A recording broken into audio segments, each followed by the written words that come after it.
som en els estudis d'Ona Mediterrània, però també estem enregistrant l'entrevista per vida, per tant la podreu escoltar a Ona Mediterrània, o mos podeu escoltar a onamediterrània.cat, però també a través de la plataforma Vida.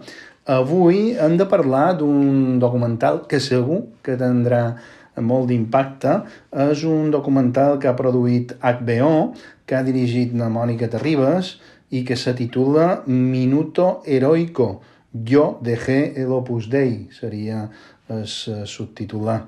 És un documental que recull el testimoni de 13 dones d'arreu del món que denuncien els abusos psicològics, laborals i espirituals en els quals han estat sotmeses durant anys. Avui mos acompanya aquí una Maria Roca. Hola, bona tarda. Bona tarda. Una Maria Roca més de mig mallorquina, diria jo. Sent numerària de l'obra vaig estar 5 anys visquent a Palma i després, ara fa 7 anys, he tornat i estic visquent a Campos, molt contenta. Maria, tu ets l'espurna d'aquest documental del qual ara feia la presentació. Sí, vols dir així? Sí, jo fa cosa de 4 anys vaig pensar que volia que la meva experiència, que havia sigut dura, doncs repercutís en altres persones. Llavors vaig pensar en qui em podria ajudar en això i tenia de referent, com molta gent a Catalunya, la Mònica Terribas, en el periodisme. Sí. Vaig demanar el seu contacte i em vaig posar a cercar-la i de seguida em va respondre. I a partir d'aquí, ella, l'he sentit explicar que la va interessar molt aquesta història que li vares explicar, vareu fer un cafè i se va posar a fer feina, una feina que ha durat ben bé 4 anys. Jo crec que el tema de l'Opus Dei és una cosa per la que tothom sempre ha volgut saber més. La gent que hem sigut de l'obra hem tingut molta arrencança en explicar el que havíem viscut en allà, però una vegada superades les pors o, sí, una mica la desconfiança del que podria passar si dèiem, no? El que havíem viscut, doncs llavors sí que et sents responsable de saber, de fer saber el que ha estat la nostra vida. Parlam d'un documental titulat El Minuto Heroico, yo dejé el Opus Dei, que està format per 4 capítols, si no vaig equivocat, i que s'estrenarà dia 7 de febrer a Max, a la televisió Max. Els 2 primers episodis el dia 7 de febrer, els altres 2 el dia 14 de febrer, la qual cosa ens fa moltíssima gràcia, perquè el 14 de febrer és l'aniversari de la fundació de la secció femenina de l'Opus Dei. No sé, casualitat o... A l'obra sempre hem tingut la idea de que les dates coincideixen per alguna cosa que està més enllà, però és quasi com un acudit. El Minuto Heroico, què és el minut heroic dins l'Opus? A veure, les persones que formen part de l'obra han de viure el que se'n diu el pla de vida, que és una sèrie de normes de pietat i disciplina, diria jo, que ara estava fent recompte, diàriament has de viure 13-14 coses. La primera és el Minuto Heroico. És una pràctica que jo no sé si ja era tradició antigament. Consisteix en que tan bon punt et despertes, surts del llit. Vull dir, no concedir ni un momentet a la mandra. Això pot ser una cosa bona. Jo, de fet, el tenia aquest hàbit. Tampoc és que l'hagi abandonat al 100%, però sí que jo veig que és una manera de negar-te en les teves necessitats més físiques, no? I anar sotmetent el teu cos al que tu vols aconseguir. Però és que darrere d'això també hi ha com una negació de la teva pròpia personalitat, no? Vull dir, que jo penso que tal com hem viscut nosaltres els sacrificis, les mortificacions, encara que en un moment donat siguin una ajuda per l'estètica o per la mística, també es poden convertir en contra teu. És molt difícil després recuperar la llibertat de viure les coses amb naturalitat. Després d'aquest minut heroic hi ha tota una sèrie de qüestions que heu de complir, no? Entre les quals deies els sacrificis i les mortificacions, no? Sí. A mi aquest punt no és que m'agradi massa accentuar-lo, però veig que és una cosa que és necessària aclarir sempre, no? Perquè ara sobretot estem en una etapa de la història humana en què és molt difícil aguantar coses que et costin un cert sacrifici. Jo tinc 65 anys ara i alguna de les meves àvies o de les meves ties els hi sentia dir aquesta paraula. Jo crec que ara no hi ha ningú que sàpiga el que és un sacrifici, no? Encara que tingui una finalitat d'ajudar una altra persona o de tu imposar-te una mena d'objectiu que va més enllà del que faries regularment sense esforçar-te. Mortificació ja és negar-te amb un sentit de lluança a Déu o alguna finalitat sobrenatural. En l'obra es viu la mortificació corporal, nosaltres portàvem silici 2 hores cada dia i un cop a la setmana fa servir les disciplines, que són una mena de llàtics. Sí, de fuets. De fuets, sí, que no sabia la paraula en català.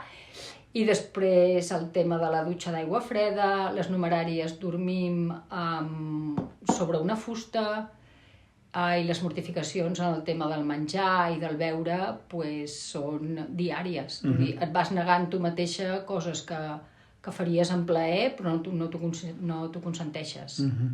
Has dit silici i més de la meitat de la gent que mos escolta igual no sap el silici. Sí, el silici sempre la gent ho compara amb un d'aquells collars que portaven els gossos perquè els llops no se'ls hi tiressin a sobre i perquè es punxaven. Doncs això és el que et poses a la cama, a la part de dalt, a l'ingle, cap endins, perquè et punxi. És una de les maneres de preservar la castedat. Maria... Sap el que és la castedat? Sí, la castedat pentura sí que ho poden saber més. En tot cas, no mantenir relacions... No mantenir relacions sexuals i després també... És el que deia, no? Això et va fent un efecte dintre de la teva personalitat de que et vas negant a moltes altres coses. Sí. Maria, ja per tancar la part del documental, perquè després vull entrar més, en la mesura en què puguem, en la teva pròpia vivència, no? Però el documental, que recordem s'estrena el 7 de febrer a Max, i que l'eix vertebrador, el fil conductor, són les vivències de 13, és a dir, de tu i 12 persones més, de diverses parts del món, que cap de vosaltres vos coneixíeu anteriorment, però que en canvi teniu vides, més que vides, teniu experiències molt similars, per no dir que gairebé exactes. Nosaltres no ens coneixíem entre nosaltres. De fet, jo, quan vaig sortir de l'obra, jo sabia que algunes persones deixaven de ser de l'obra, però la meva entrega, com la de tothom, és tan ferma que quan te'n vas vius, per mi, una gran frustració, no? Perquè em pensava que no estava sent fidel al que jo mateixa m'havia proposat en el nom de Déu, no?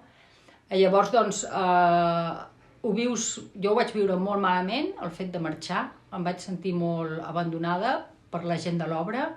A més, la meva incorporació a l'Opus va suposar una ruptura quasi completa amb la meva família i després vaig tenir que recuperar això, que és difícil. I el descobrir, després de 20 anys, perquè he tardat molt en elaborar aquest post, doncs he descobert que totes han passat per lo mateix a l'hora de marxar. No tenim cap connexió entre nosaltres prèvia, som d'edats molt diferents.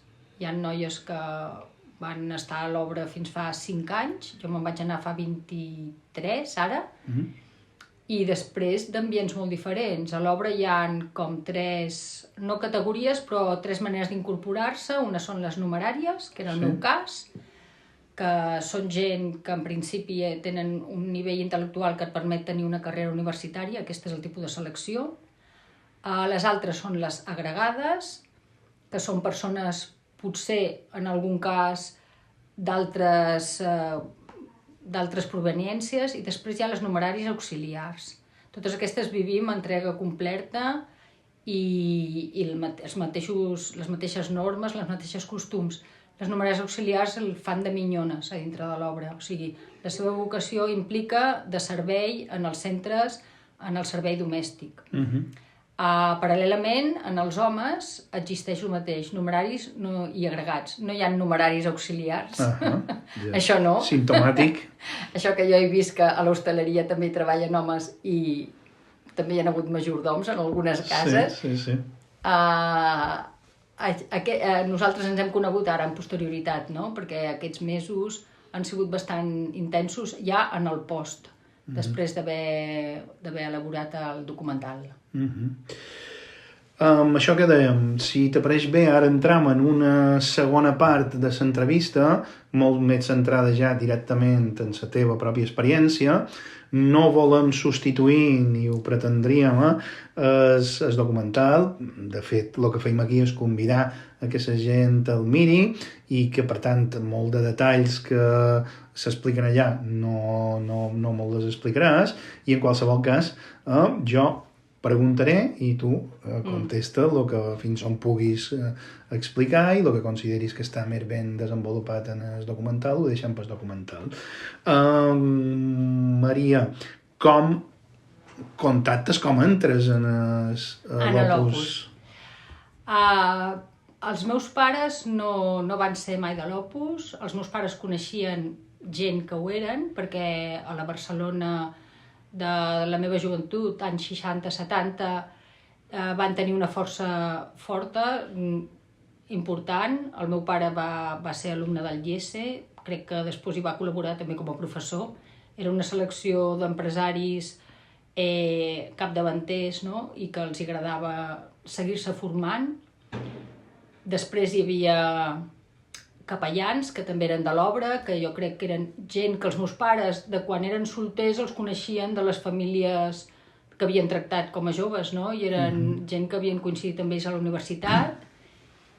I nosaltres anàvem a escoles laiques, però sí que els meus pares van considerar que com a complement podíem anar en els clubs que es deien en aquell moment, ara són associacions familiars, crec que es diuen, aquí a Palma hi ha Massanella, i Ariany, no?, pels nois. Llavors vam anar en aquests clubs, però era molt diferent la formació que rebíem allà de la que rebíem a l'escola. I llavors els meus pares, per coherència, ens van canviar en els col·legis que eren de l'Opus. De fet, ens van fer fora d'allà perquè no encaixàvem gens, i jo, molt joveneta, amb 17 anys recent fets, me'n vaig anar a viure sola a l'estranger, a Suïssa, i allà em vaig sentir molt sola i vaig seguir anant per als centres de l'obra, perquè m'hi emparava bastant. I a partir d'aquí te fas membre numerària? No. M'havien plantejat ja la vocació feia un temps, la vocació és el que et diuen ells, no? Una crida de Déu, de molt petita, 14 o 15 anys, que jo recordo, potser, jo què sé, no em va fer cap gràcia, però vaig dir, ho preguntaré als meus pares, i em van dir, no, sobretot als teus pares no els hi has de dir res, perquè els pares a vegades s'interposen i fan com de veu del dimoni. No sé, és una cosa que em va deixar xocadíssima, i jo vaig parlar de seguida amb la meva mare, però després, de més gran, sí que m'ho vaig tornar a plantejar. I vaig acabar anant-hi, però perquè volia, o sigui, en plena voluntat i convenciment de que era el que jo tenia que fer en aquesta vida.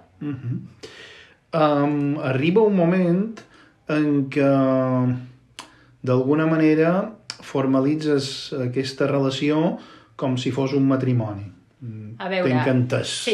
Perdona... Sí, en diem així, no, a l'obra mai es fa paral·lelisme amb les incorporacions religioses. Això és una cosa que el fundador la deixava claríssima. Les incorporacions a l'obra són pautades, perquè de fet pots demanar incorporar-te amb 14 anys i mig. Clar, això és una edat molt jove. Tu, suposo, si escrius la carta al padre, que és com es fa demanant l'admissió, doncs ja tens aquesta predisposició i aquest convenciment. Jo n'he tractat moltes de nenes perquè donguessin aquest pas. I després, primer hi ha un període de 6 mesos, que és una mica com veure si funciones bé o no, i després cada any es fa una incorporació durant un any més. I després, a la 5a vegada, quan ja portes 7 anys demanant això, doncs fas la fidelitat. Això és una cerimònia molt senzilla en la que portes un anell i ja ets definitivament de l'obra. Això va unit a que facis testament a favor de l'obra. I ja quedes, diguem-ne, en teoria vinculada de per vida a l'obra.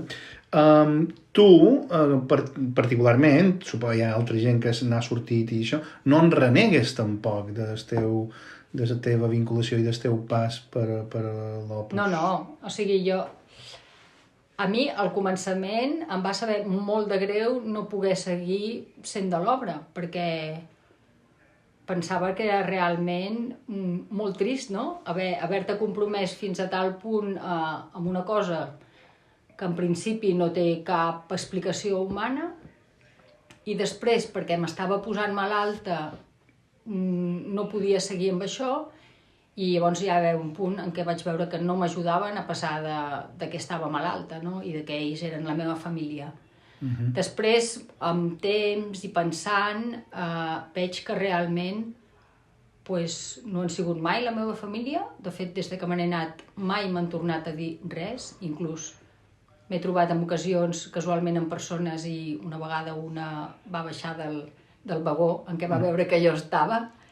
Una altra va creuar de vorera, que és el típic exemple que es diu, no?, de les persones que són apastades, diguéssim, però és que va ser així, talment, amb una persona amb la que havia viscut fins feia 2 mesos, durant 5 anys, i després mai més hi ha hagut cap interès. I de fet jo, des de fa 3 mesos o així, he volgut reconnectar amb les persones que eren les meves directores en aquell moment, per dir-los que havia fet aquest pas i que estaven fent aquesta feina, i en cap moment han demostrat cap interès per donar la seva visió.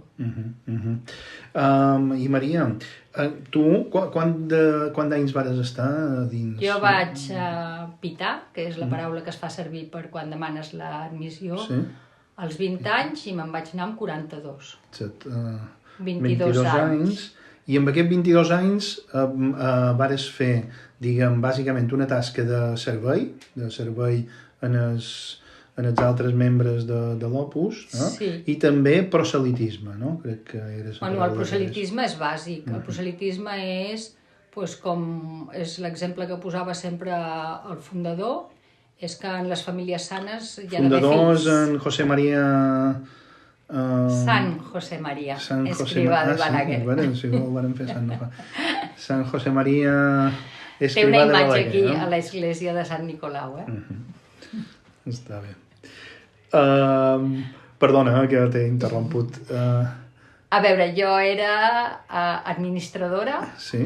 L'administradora és una figura professional amb uns estudis específicament per aquesta tasca. Ho són les numeràries, alguna agregada, però és una cosa una mica més extraordinària, i treballen en la gestió dels centres. És una mica el que seria la governanta en un hotel, però amb una molt bona preparació, i per acomplir en tot, estrictament tot el que el padre, el fundador, volia que es visqués en els centres.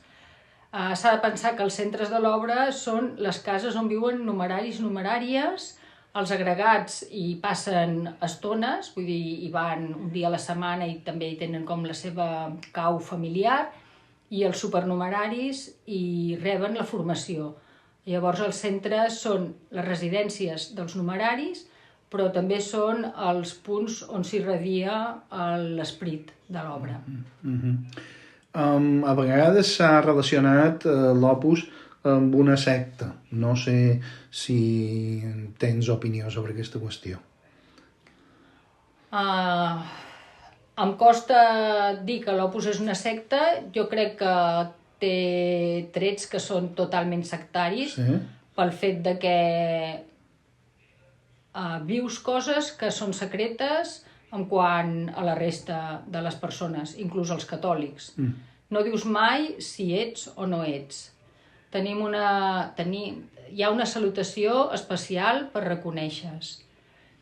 Jo ho comentava l'altre dia perquè hi vaig estar reflexionant. Jo he viscut en diversos països sent de l'obra, a Estats Units, a Irlanda, a tots els llocs d'Espanya on he estat, quan he anat a Itàlia, a tot arreu, a Suïssa, a tots els centres es viuen exactament les mateixes coses. Ja veus que té aquell aire, no? Ja veus que les persones inclús agafen els mateixos tics, perquè clar, quan no estàs en el teu ambient natural de la família, et dona tanta inseguretat que el que vols és, no sé, ja com un mimetisme, no? I això jo crec que és sectari. Per altra banda, i a mi me n'han proposat, no? Hi ha ofertes de feina que ho veus, que al final a mi en un moment donat em van dir, bueno, farem les entrevistes però te la donarem a tu, aquesta feina. Clar. Això només ho fan, no sé com dir-ne. Sí. Potser hi hauria un altre nom també, no?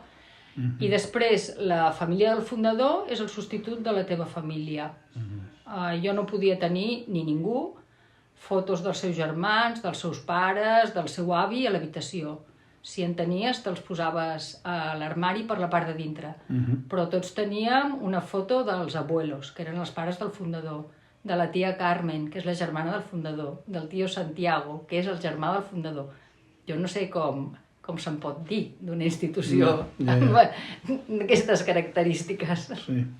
Per anar acabant, quines vivències, què n'extreus de positiu del teu pas per l'Opus i també de negatiu? Sense haver de fer un llibre, diguem, sense haver de fer una tesi. Això vol dir que estic parlant massa. No, jo per jo sí podem continuar. De positiu jo en trec per no incomodar-te més del compte. Em considero una persona que ha tingut dues vides. En aquest moment he viscut dues vides totalment diferents. He començat a viure la realitat amb 42 anys, amb lo bo i amb lo dolent. Vaig perdre la meva família. Això sí que és una cosa molt dolorosa i irreparable. No només pel mal que em va fer a mi, sinó pel mal que els hi va fer amb ells. Perquè jo recordo la primera de les meves germanes que es va casar, que em trucava, vine al casament, i jo li deia no, les numeràries no anem als casaments, i va dir, és que no t'estàs mortificant o sacrificant tu, és que ens estàs castigant a tota la família. Un dels aniversaris de la meva àvia, que també hi va haver una reunió familiar, moltíssimes persones, en molts països, perquè ens hem escampat molt nosaltres, tampoc hi vaig anar. Negatiu, el fet de que perds la fe. Jo, de fet, la fe que tinc ara està molt basada en mi mateixa. No sé si m'estic perdent alguna cosa a nivell teologal. Bueno, estic tranquil·la, totalment, però no sé si s'ha perdut una ànima del ramat de Jesucrist. Això jo ho tindria en compte, perquè hi ha gent que aquest pas ha sigut molt traumàtic. Jo estic molt tranquil·la i en pau, vull dir, no em fa nos en Déu, ni jo li faig nos amb ell, perquè penso que si existeix, doncs és molt més gran que jo i admetrà tot això, no? Perquè de fet són conclusions que he tret després de pensar-hi molt. I de positiu, ja no sé si estic en el positiu o en el negatiu. I de positiu... No, podem anar combinant. He conegut molta gent molt interessant. He tingut una formació que jo crec doctrinal molt profunda, que ara em permet, penso jo, ser crític amb això mateix. no tinc cap rebuig de la doctrina catòlica en quant una cosa més cultural molt interessant. M'agrada molt el cant gregorià, per exemple. Sí. La litúrgia catòlica trobo que és molt maca, i tota l'art, tota la part cultural que ha fomentat, però i del cristianisme en trec que és una cosa que és per tothom, o sigui que hem d'anar molt més enllà del que altres ideologies potser més reduccionistes o més més petitones, no? Però realment jo veig tot el món com germà meu i m'hi trobo en pau, no? En qualsevol lloc del món. I negatiu, doncs, el procés de sortida va ser molt dur, perquè et tornes boja, vull dir, jo he necessitat ajuda de psicòlegs, el que passa és que han estat ajudes puntuals perquè he vist que tampoc coneixien la profunditat del tema. No dic del fenomen d'haver estat en un grup de pressió o de manipulació de consciències, no? Que és el cas, però no s'adonaven compte de la implicació que havies pogut arribar a tenir. I tanta gent que he perdut pel camí. Tant al ser de l'obra has de distanciar-te de tothom, com a l'anar-te'n de l'obra jo no he pogut mantenir més que a 2 persones com a amigues, perquè se't distancien i mai més volen tenir contacte amb tu. I això és dur, és molt dur. En quin moment fas aquest clic que dius no, això me n'he de sortir d'aquí, Va ser una mica en comparació, jo no sé, deu ser la manera que tinc jo de ser. Jo vaig veure d'un dia per l'altre que m'havia de fer numerària, ho vaig veure claríssim. I estava totalment sola, al mig d'unes muntanyes molt maques de Suïssa, a casa d'uns amics, i de sobte vaig veure que sí, que això era el que jo tenia que fer. No sé quin moviment o quin engranatge psicològic se t'obre, no? I vaig dir, doncs a partir d'ara, encara que no podia, perquè estava lluny dels centres, no podia viure com a numerària, ja estava decidida.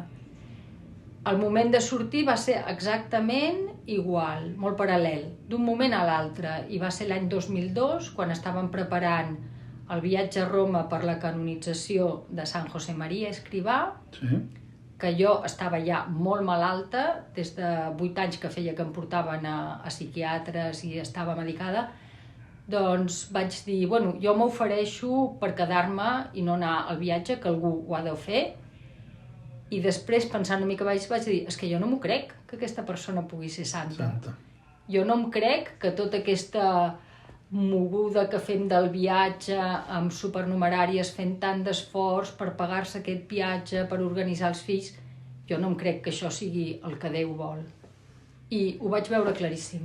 El que passa és que no te'n pots anar de seguida, perquè jo seguia amb moltes ganes d'obeir i vaig esperar un mes o 5 o 6 setmanes que em donessin la dispensa. I has dit que vares necessitar ajuda psicològica perquè en realitat creus que hi ha un procés de desprogramació semblant. Sí, a veure, quan estàs en un sistema en què has d'obeir coses tan petites i constantment, jo ho he notat molt, i això també n'hem parlat amb altres persones. Jo he notat molt que a la que no tenia el per què, primer, em faltava sentit a la vida, m'he tingut que reconstruir a partir de molt avall, i per altra banda, coses molt petites jo no sabia decidir-les. Primer perquè no havia tingut la responsabilitat de decidir-les, no tenia un compte corrent, no tenia una feina en la que tingués que fitxar, no tenia res de lo que respondre perquè tot anava a través de l'obediència. I aquí em van passar un parell de coses que potser que donen idea, no? Una vegada vaig anar a dinar amb els meus pares i els meus pares em van portar a un lloc que se'n recordaven que a mi m'agradava molt i jo no sabia què demanar del menú, de la carta, i la meva mare es va enfadar moltíssim perquè jo li vaig dir, jo el mateix que tu, i em va cridar i em va dir, tria tu. I després també, en el meu germà petit, una vegada li vaig demanar que m'acompanyés a buscar un pis de lloguer. Em va acompanyar perquè jo estava en una ciutat que no era a Barcelona, no coneixia de res, i tenia diversos pisos per veure, i llavors doncs em va acompanyar, molt amable, i al final li vaig dir, bueno, quin trio? I m'ha dit, no, tria tu i equivoca't tu. Clar. Jo ja tenia 43 anys en aquell moment. Clar. I jo tenia que anar prenent decisions que no tenia cap experiència del que eren. Ara veig aquest anell que llueixes aquí. No? Aquest és l'anell de la fidelitat, sí. Aquest anell, la majoria de les persones que se'n van, jo n'he parlat i què n'heu fet? Jo el vaig llançar, em diuen. I a vegades tenien pedres, però el meu és d'or, perquè en aquell moment els meus pares em sembla que no estaven en un bon moment i va ser un regalo que em van fer. El que passa és que van fondre ja una joia que havia estat meva, vull dir que els hi va suposar un esforç, no? I jo no me'l vaig treure mai, aquest anell, no me l'he tret mai, i de fet una vegada un numerari, sent numerari encara, em va com qüestionar, i per què portes l'anell de la fidelitat? I jo li vaig dir, jo he sigut fidel, no?, a mi mateixa. És que no tenia ganes de donar-li més explicacions. Sí, només faltaria. Maria Roca, per acabar, ara sí, has dit que has viscut dues vides, ara vius aquesta segona vida, no? Se te veu feliç, se te veu contenta, fas una bona valoració, no?, de la decisió presa i de tot el que ha vengut després. Sí, i estic contenta d'haver fet el documental, que en certs moments ha estat una vivència dura. Segur. Hem tingut el recolzament de psicòlegs, també. Ha estat molt sanador, diu tothom, no?, aquesta paraula, que jo no la coneixia. El fet de treure fora tot el que portes, perquè hi ha gent que ho porta amb vergonya. Jo amb vergonya no, però clar, és que jo en el meu entorn sempre vaig estar amb persones que estaven en contra de l'Opus Dei. Vull dir, la gent no entenia com de la meva família algú s'havia fet de l'obra. Hi ha moltes persones que estan encara, perquè els seus pares són supernumeraris, perquè els seus germans són numeraris, inclús sacerdots de l'obra, i que han fet un gran esforç de valentia per posar el seu testimoni. Maria Roca, ha estat un plaer, perquè moltes gràcies. A més hem après moltes coses. Moltíssimes gràcies. Molt bé, doncs animeu-vos a veure el documental, si voleu. I tant, i tant. I entrar en debats i fer preguntes perquè s'han d'aclarir les coses.